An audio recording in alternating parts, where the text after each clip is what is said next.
রহমতের ছোঁয়া লাগলে মানুষ শোনা হবে, এই জন্যই কিন্তু আল্লাহ হুকুম দিছেন, আদেশ দিছেন। আদেশ কোরআন বা কোরআনী কথা যখন শুনবে তো পরিপূর্ণ মনোযোগ দিয়ে শোনো,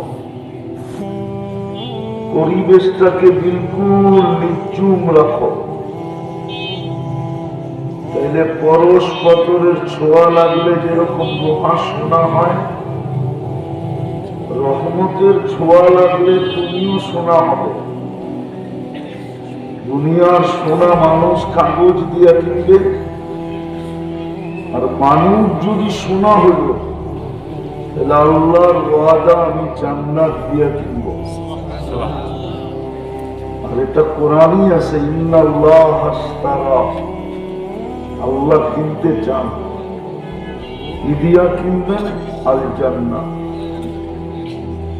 জান্নাত দিয়া আমি তোমাকে কিনবো।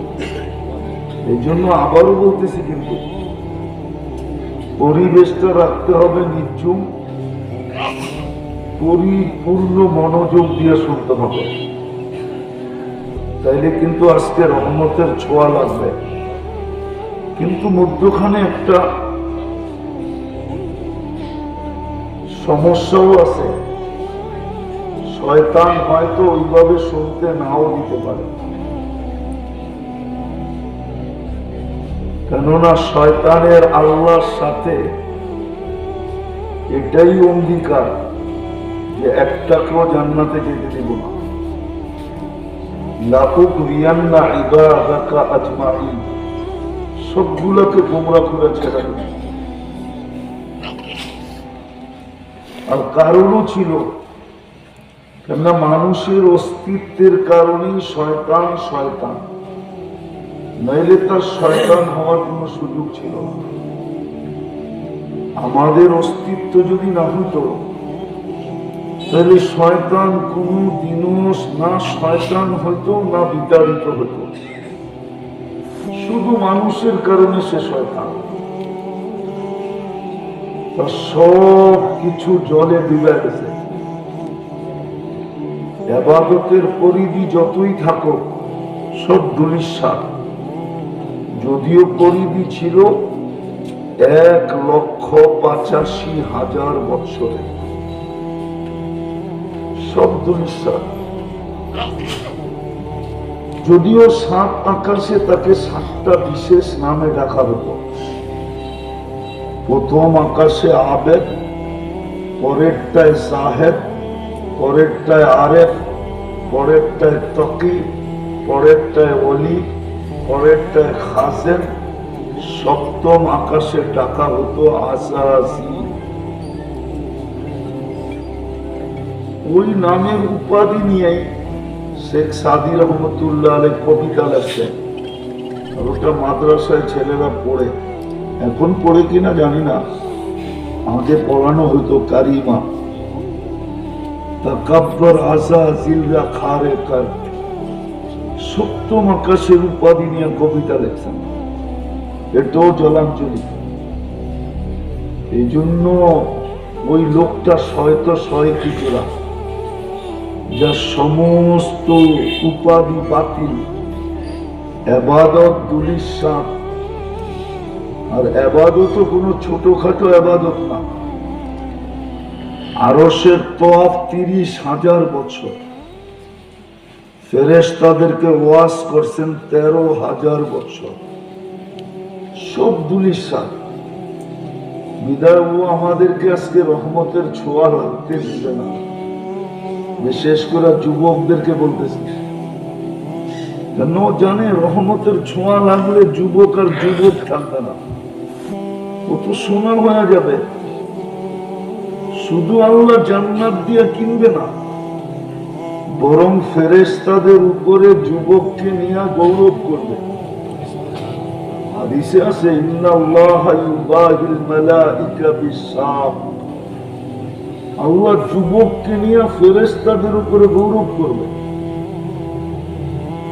মা বোনদেরকেও শুনতে দিবে না, কেননা জানে আজকে যদি রহমতের ছোঁয়া লাগলো তো শোনা হয়ে যাবে। আল্লাহ জান্নাত দিয়া কিনবে। পুরুষ তো জান্নাতের এক দরজা দিয়ে ঢুকবে, নির্দিষ্ট দরজা দিয়া, আর মা বোনদেরকে তো জান্নাতের 8 দরজার থেকে ডাকতে থাকবে। তার পছন্দ মতো একটা দিয়া ঢুকবে। পুরুষের ভিতরে একজনই আছেন যিনি 8 দরজা দিয়া ঢুকার অধিকার রাখে, উনি হলেন আবু বকর সিদ্দিক রাদিয়াল্লাহু তাআলা আনহু। বাকি আমরা নির্দিষ্ট দরজা দিয়ে ঢুকবো, কিন্তু মা বোনরা 8 দরজা দিয়ে ঢুকার অধিকার রাখে। যদি রহমতের ছোঁয়া আজকে লেগে গেল, বিদায় শয়তান কাউকে শুনতে দিবে না। এই জন্য যুদ্ধ করে হলেও শুনতে হবে, পরিপূর্ণ মনোযোগ দিয়া। যদি যুদ্ধ হয় মনে মনে তাও হলো, কিন্তু আজকে রহমতের ছোঁয়া হাতের থেকে ছাড়া যাবে না। আর রহমতের ছোঁয়া লাগতে দেরি, সোনা হতে দেরি হবে না। আর সোনা হলেই আল্লাহ জান্নাত দিয়ে কিনবে। বলবেন আমরা তো দুনিয়া পাই খুশি, জান্নাত দিয়ে কি করবো? ঠিক না? মাদারীপুর অর্ধেকের বেশি ইউরোপ, ঠিক না? রাগ হয়ে গেলেন। মাদারীপুরে ইউরোপও বলা চলে, ঠিক না? আমরা তো দুনিয়া পাই খুশি, ঠিক না? জান্নাত দিয়ে কি করব? চাল চলনে তো এটাই মনে হয় যে দুনিয়া পাই আমরা কি খুশি। যদি চাল চলনেরও খুশি না হইতাম, তাহলে যুবকদের চুলের স্টাইল এরকম কেন হতো? বুঝা গেল ওইটা দিয়ে খুশি। যদিও চুল নিয়ে মেয়েরা সারাদিন ব্যঙ্গ করে, ব্যঙ্গ বুঝো তো না? রাগ হয়ে গেল মানে? সারাদিন মেয়েরা এদের পিছনে ব্যঙ্গ করে। কাউকে বলে পাতিল কাটিং কই পাইলি, কাউকে বলে কাউয়া কাটিং কই পাইলি। পড়ার ডজনের উপরে নাম তো আমি জানি, যদি মেয়েরা ব্যঙ্গ করে পিছে পিছে, ঠিক না? আজ পর্যন্ত তো একটাও বলতে পারবে না যে আমার চুলের কাটিং দিকে কেউ বাদারীপুরের আমাকে বলছে আই ডট ডট ইউ বলছে। বরং 14 তারিখে উল্টা ছ্যাক খাইলাম, ঠিক না? না রাগ হয়ে গেল। দুনিয়া পায়া যদি খুশি না হইতো, তাহলে চুলের কাটিং এরকম কেন হইতো? তাহলে তো চুলের কাটিং একটাই হইতো। 100 টাকা দিয়ে চুল কাটতো, 300 টাকা দিয়ে পিজা খাইতো।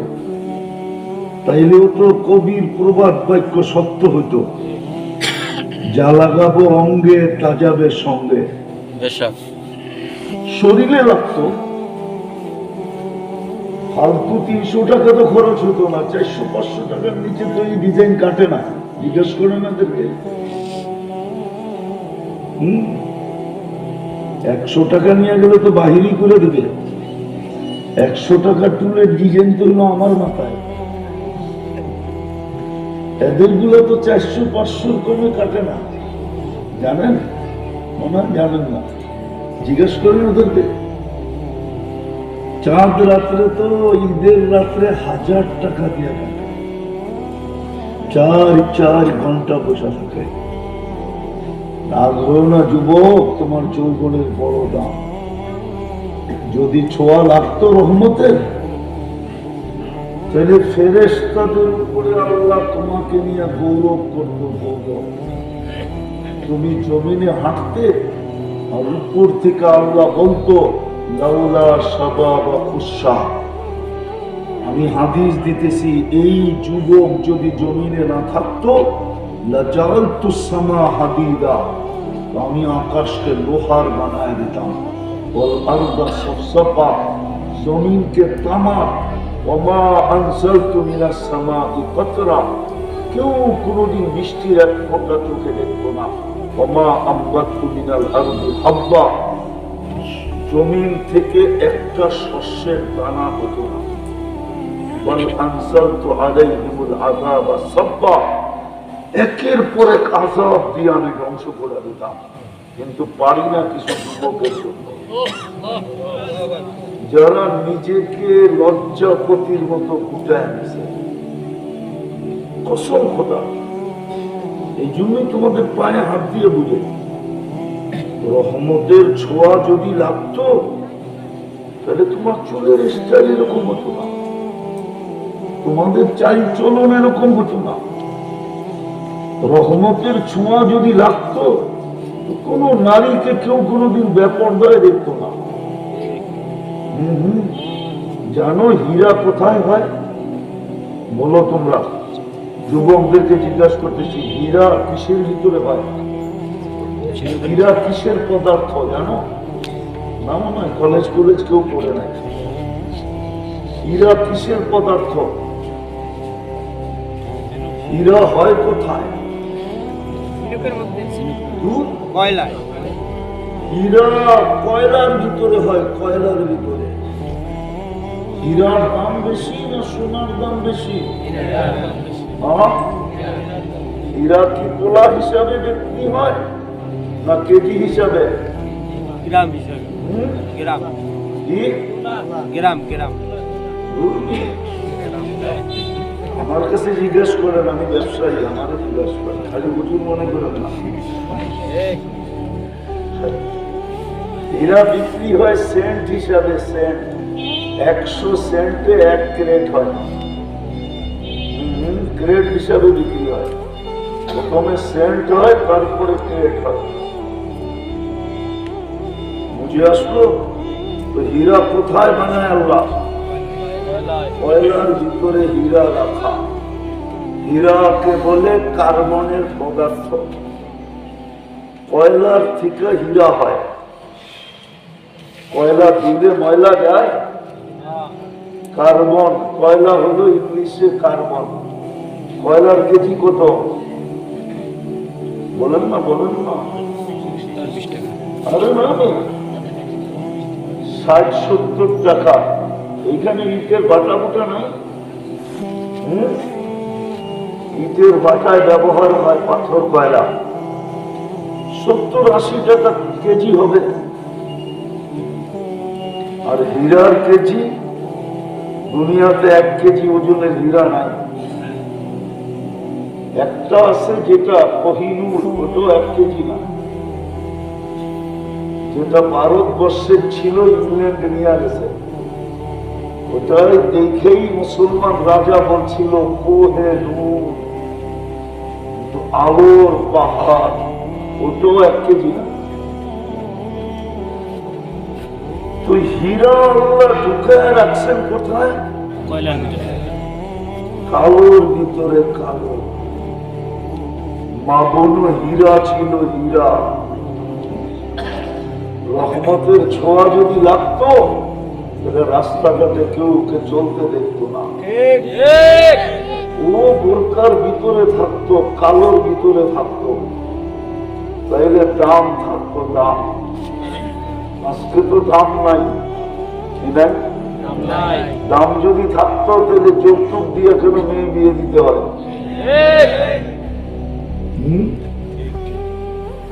উনি জানে কি জানে না জানি না, আর তো বয়স্ক দেখতেছি না, 2-1 জন দেখতেছি। এক সময় ছিল আমাদের এই দক্ষিণ অঞ্চলে, জাতের মেয়ে নিতে হইলে 1 পাল্লায় কাঁচা টাকা দিতে হতো, আরেক পাল্লায় মেয়ে দিতে হতো, সমান করে তারপরে মেয়ে উঠে দিত। তোমরা প্রত্যেকে জানবা, বংশীয় মেয়ের এরকম দাম ছিল যে 1 পাল্লায় মেয়ে, 1 পাল্লায় রূপার কাঁচা টাকা, পিওর রূপা। এখন তো যৌতুক দিয়েও সংসার টিকে না। পত্রিকা রহমতের ছোঁয়া যদি মা-বোনদের উপরে লাগতো তাহলে কেউ কোনদিন মুসলমান মেয়েকে রাস্তায় বেপরদা দিত না। তখন দাম ঠিক থাকতো।